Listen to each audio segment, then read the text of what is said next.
Hi. Bon. Ask the question, please. Je pense qu'on peut sauter ça. Ouais, laquelle? Non, Non, vas-y. Tu mélanges ton métier, mais tu l'as pas répondu avec ce que... Ben, comment je mélange? On peut en venir directement de là à Dada, si tu veux. Comment je mélange mon métier puis ma vie? C'est ça que tu disais, hein? Ouais. Ben, Mais ton métier puis ce que t'aimes finalement. ça. Mon métier, c'est ce que j'aime. Ce que j'aime, c'est mon métier qui est aussi ma vie.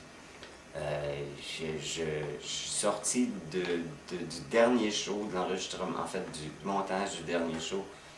Je suis rentré ici, puis j'ai continué, j'ai un cours, une espèce de cours par correspondance en scénarisation. J'ai fait ça ce soir-là. J'aime plus ça que n'importe quoi d'autre. J'aime plus regarder Vertigo que d'aller virer une brosse. Je l'ai tout fait, ça. Là, je pense que je suis mûr pour un petit peu de travail. Parce que j'aimerais ça prendre ma retraite à 40, comme Marcel Duchamp. Fait qu'il me reste 3 ans pour faire un paquet d'argent. mais Je cherche un commanditaire, hein? tu disais que le succès, ça te permet de faire justement qu'est-ce que t'aimes. Ouais. Mais si t'avais pas eu de succès, qu'est-ce que t'aurais fait dans la vie? J'aurais travaillé en fonction d'en avoir. J'aurais essayé de taper sur... Tu sais, je ne l'ai pas eu instantanément. Ça a pris 10 ans avant qu'il se passe une petite affaire. J'ai fait 5 ans de radio communautaire. J'ai mangé mes bas à Chris.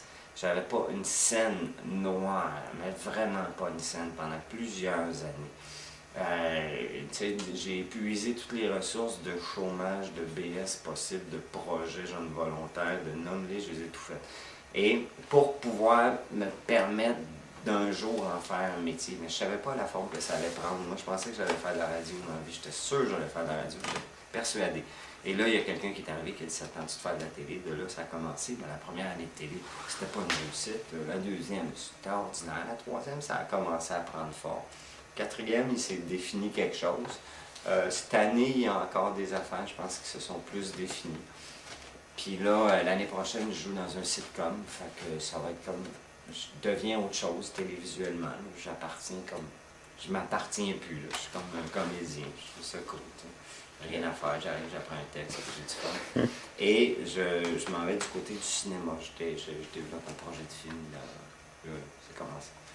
Pas sur les cours de scénarisation. De là, les cours de scénarisation, exactement. Parce que je pense que c'est plus important de frapper on target quand tu fais du cinéma, parce que tu peux pas te reprendre la semaine d'après, tu sais. Ouais, mais c'est parce que vous reviendrez l'année prochaine, dans le part 2, on l'explique. Non, tu sais, il faut que tout soit dedans.